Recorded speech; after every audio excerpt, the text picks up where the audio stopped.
Hey YouTubers, Josh Reese here, Mr. Joshua that is on Twitter, with your Houston Sports Daily download. Today, Astros are in sole possession of first place in the AL West with a chance to take it to one more game above the Angels today with a win. Last night was a pitching duel, as I predicted, a partial pitching duel, that is.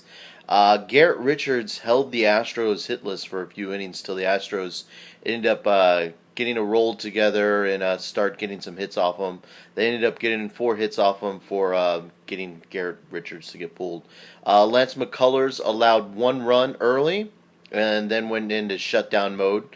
He pitched 7 strong innings, allowing 1 run, no walks, and 5 strikeouts. So no walks was something pretty good for Lance McCullers. So kudos, kid. Keep it up.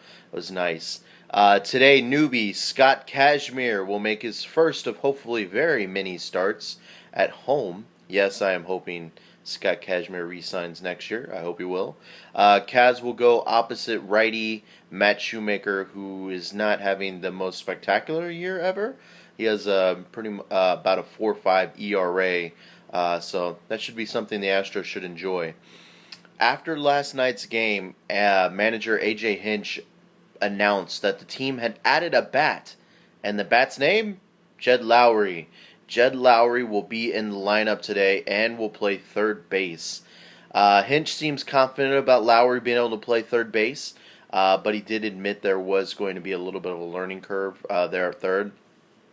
Lowry, at first blush, may not get everyday at bats because he more than likely still probably isn't 100% back.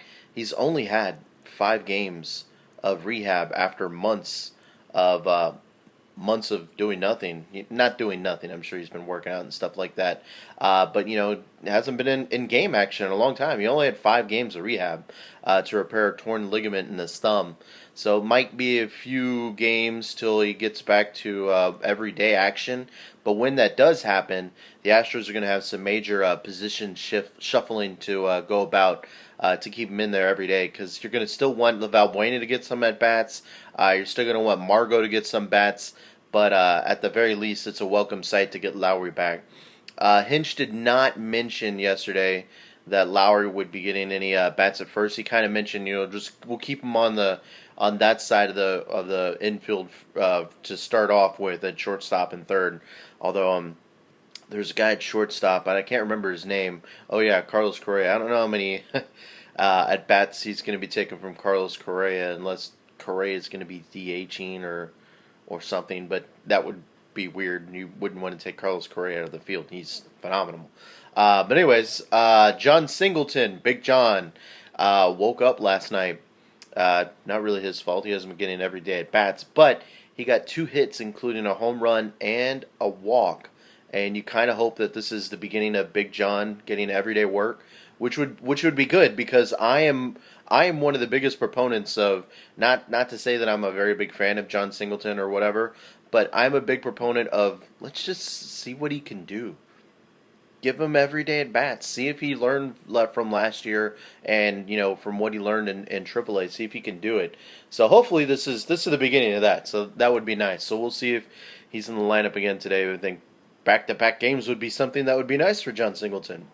I think he showed a lot of good work off of him, and he got some hits off of good pitching too. So it was nice. There was something last night that I noticed that I don't think many others had noticed. Could we have started to see the beginning of the end of Jason Castro catching every day? Hank Conger, for the first time in a long time, caught back-to-back games. And Conger was good defensively behind the plate. I think both of the pitchers mentioned that Conger had a pretty good game plan going in there. Of course, it wasn't the best thing for against Colin McHugh. I don't know how much I blame. Catching ERA is something I don't really follow very much of, anyways. But he had a good game defensively behind the plate, in my opinion, for both games. And offensively, he's been getting it done. He has 3 hits in the past 2 games and has scored 4 runs for the Astros. So keep an eye over the next week to see if this trend continues. Hank Conger getting a little bit more work than Jason Castro. On the trade front, Cole Hamels is now Texas Ranger. Boo. Whatever. I guess the most interesting note of this is that the Rangers gave up a lot to get Cole Hamels. I'll just put in a little bit of retrospect for you for Astros terms, so you can kind of wrap your brain around it. But the Rangers gave up their number 4, their number 5, their number 6, and number 17 prospect, plus a major leaguer and Matt Harrison to get Cole Hamels. So in Astros terms, not to say that the Astros prospects are on the same levels as Rangers prospects, but just in terms, we'll say the Astros would have had to give up Daz Cameron, Kyle Tucker, Domingo Santana, Riley Farrell, and Colin McHugh. Would you do that deal? I would not do that deal. That's way, way too expensive.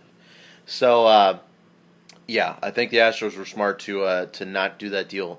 Last thing you want to do is build your farm system up into this great farm system and then trade away 30-year prospects. That does not do well for future years to come. But anyways, the Astros are still seemingly in the mix for lots of Padres names. Tyson Ross, Andrew Kastner, Justin Upton, Craig Kimbrell, and really anybody else on the Padres roster, the Astros seem to want.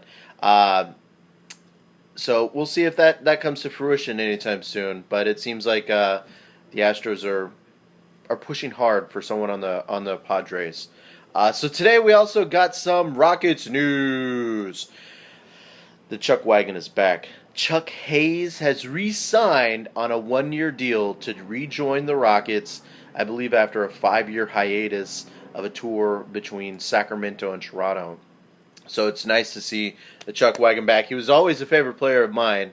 As a 6'6" power forward center, I always kind of wished or believed I was Chuck Hayes. Whenever I'd play basketball, always being the undersized guy playing against the bigger guys.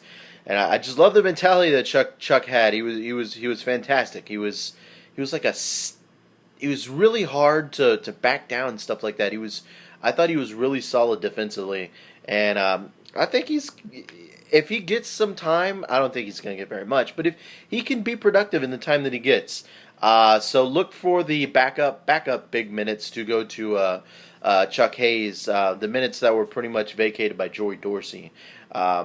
So we'll see how Chuck Wagon fits in. I think it's a pretty good move for the Rockets. It's no lose situation. It's a 1-year guaranteed. I think he only signed for partial of the veterans minimum or something like that. So it's not really that big of a risk for the Rockets. But I think everyone in Houston is of the same mindset. 2 thumbs up for the Chuck Wagons to be back. So that's pretty much it today on this edition of the Houston Sports Daily Download. Once again, I'm Josh Reese. You can follow me on Twitter, Mr. Joshua, and you can see some of the content we have up at the Red Orange Report on WordPress. So I'll see y'all guys tomorrow, Houston. Have a nice day.